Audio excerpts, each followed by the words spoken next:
अस्सलाम वालेकुम नाज़रीन, आगे चलते हैं आज की अहम खबर पर। आज की अहम खबर में सबसे पहले आपको ले चलते हैं राजस्थान, फिर राजस्थान से आपको वापस लेकर आते हैं हमारे हैदराबाद, यानी जीएचएमसी इलेक्शन के रिजल्ट्स को लेकर, मेयर को लेकर। तो आइए नाज़रीन बढ़ते हैं आज की खबर की ओर। आज की हमारी ये खबर है राजस्थान से। राजस्थान में जहां पर कांग्रेस की हुकूमत है वहीं पर बीजेपी पार्टी अपोजिशन में है, लेकिन वहां पर और एक वहां की लोकल पार्टी है जिसका नाम है बीटीपी, भारतीय ट्रिब्यूनल पार्टी। तो नाज़रीन राजस्थान में एक डिस्ट्रिक्ट है जिसका नाम है डूंगरपुर। वहां पर जिला परिषद का इलेक्शन हुआ था। उस इलेक्शन में कुल मिलाकर जो है 27 सीट्स थे। 27 में से 13 सीटों पर जीत हासिल की है वहां की लोकल पार्टी बीटीपी ने, यानी भारतीय ट्रिब्यूनल पार्टी। उसने 13 सीट पर अपनी जीत हासिल की थी, लेकिन बहुमत के लिए वहां पर जुमला सीट हासिल होना था 14, लेकिन 14 सीट किसी को भी नहीं आए, जिसमें से कांग्रेस को 6 सीट पर जीत हासिल हुई, वहीं पर बीजेपी को 8 सीट पर। अब बीटीपी पार्टी तो जो है अपने दम पर वहां पर बहुमत बता नहीं सकी, उसी की वजह से कांग्रेस को और बीजेपी को हाथ मिलाना पड़ा। जी नाज़रीन, देश की दो सबसे बड़े पार्टीज कांग्रेस और बीजेपी, इन दोनों ने हाथ मिलाकर वहां पर मेजॉरिटी दिखाई।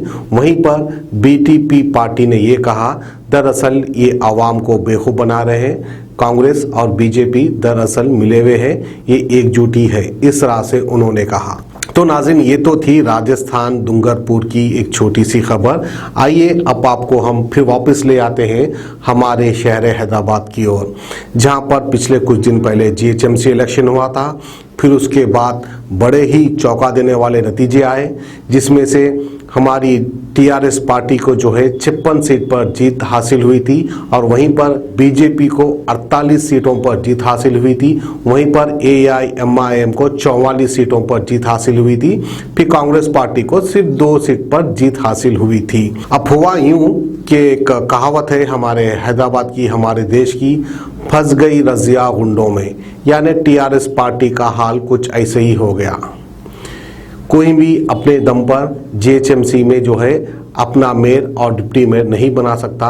अब ये ट्रायंगुलर सीरीज हो गई है, टीआरएस चाहकर भी एआईएमआईएम से नहीं मिल सकती, और टीआरएस चाहकर भी बीजेपी से नहीं मिल सकती, और वहीं पर एआईएमआईएम और बीजेपी शायद ये दोनों मिलना चाहते हैं, लेकिन आवाम इन दोनों को शायद मिलने नहीं देगी।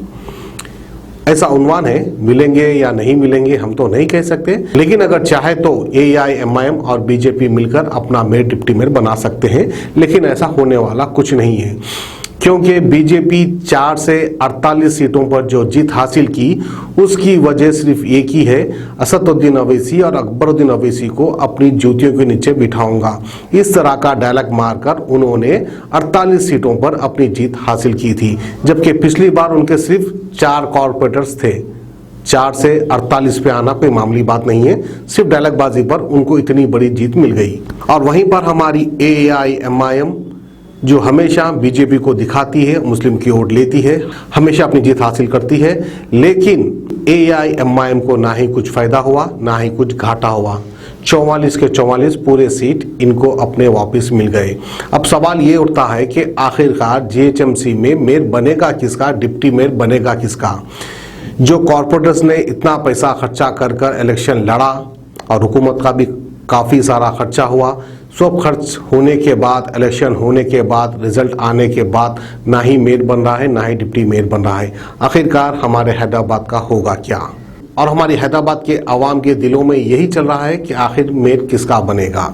तो आवाम को ये बताता चलूं, जब इस किस्म की सिचुएशन आ जाती है, इस किस्म के हालात आ जाते हैं, तो हुकूमत की जानिब से एक एक हल्के में जो है स्पेशल ऑफिसर डाला जाता है, यानी जीएचएमसी की जानिब से एक स्पेशल ऑफिसर आता है, वो आवाम के सारे मसले मसाइलों को हल करता है। लेकिन वो स्पेशल ऑफिसर की मुद्दत सिर्फ 1 साल तक ही रहती है, यानी 1 साल तक हमारी तेलंगाना हुकूमत चाहे तो इस तरह का काम कर सकती है। फिर 1 साल के बाद फिर तेलंगाना हुकूमत को एक एक्सटेंड करने का मौका मिलता है, 2 साल भी वो कर सकते हैं।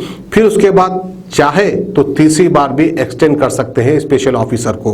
लेकिन अब जो जीते हुए कॉर्पोरेटर्स है वो सिर्फ डमी बन के रह जाएंगे या वो कुछ काम में नहीं आएंगे या फिर दोबारा री इलेक्शन होगा हमारे जीएचएमसी में। इस तरह के कई सवाल उठ रहे हैं। अब जैसा कि मैंने आपको कहा, टीआरएस का हाल तो ये हो गया कि फंस गई रजिया गुंडों में। अगर टीआरएस एआईएमआईएम से हाथ मिलाकर अपना मेयर बनाती है तो हिंदू वोटर्स नाराज हो जाएंगे टीआरएस से। वहीं पर टीआरएस अगर बीजेपी से हाथ मिलाकर अपना मेयर बनाती है तो वहीं पर मुस्लिम वोट नाराज हो जाएंगे टीआरएस हुकूमत से। अब ये तो हो गई टीआरएस की बात। अब एआईएमआईएम बीजेपी अगर ये दोनों चाहे भी तो मिलकर अपना मेयर नहीं बना सकते, क्योंकि आवाम फिर इन पर दोबारा कभी भरोसा नहीं करेगी। क्योंकि आवाम के दिलों में तो बस यही है, मुसलमानों को बीजेपी से डराओ और हिंदुओं को एआईएमआईएम से डराओ। हमारे देश की सियासत कुछ ऐसी ही हो गई है भैया। जीडीपी इकोनॉमी से कोई मतलब नहीं, बस भड़काऊ भाषण दो, हिंदुओं को मुस्लिम से डराओ, मुस्लिम को हिंदुओं से डराओ और अपनी सीट घट कर लो, अपनी प्रॉपर्टी घट कर लो, अपना मुस्तकबिल बना लो, चलते फिरते नजर आओ। तो देखिए नाज़रीन, किस तरह से हाथ मिला लेते हैं सियासी पार्टीज। जैसा कि राजस्थान की एक मिसाल दी, एक छोटे से इलेक्शन में, जिला परिषद इलेक्शन में जो है बीजेपी और कांग्रेस ने हाथ मिलवा लिया। लेकिन तेलंगाना में ऐसा हो सकता है या नहीं हो सकता है, आसार तो नजर नहीं आ रहे हैं। लेकिन बहरहाल जो भी हो सकता है 3 साल तक जीएचएमसी इलेक्शन पेंडिंग में पड़ जाएगा। जब हमारे स्टेट में जब एमएलए इलेक्शन होगा, यानी जब स्टेट का इलेक्शन होगा, शायद फिर उसके बाद जीएचएमसी इलेक्शन दोबारा हो सकता है हमारे हैदराबाद में। तो ये थी हमारी आज की खुसूसी खबर सियासी पार्टीज को लेकर। हमें दीजिए इजाजत, खुदा हाफिज।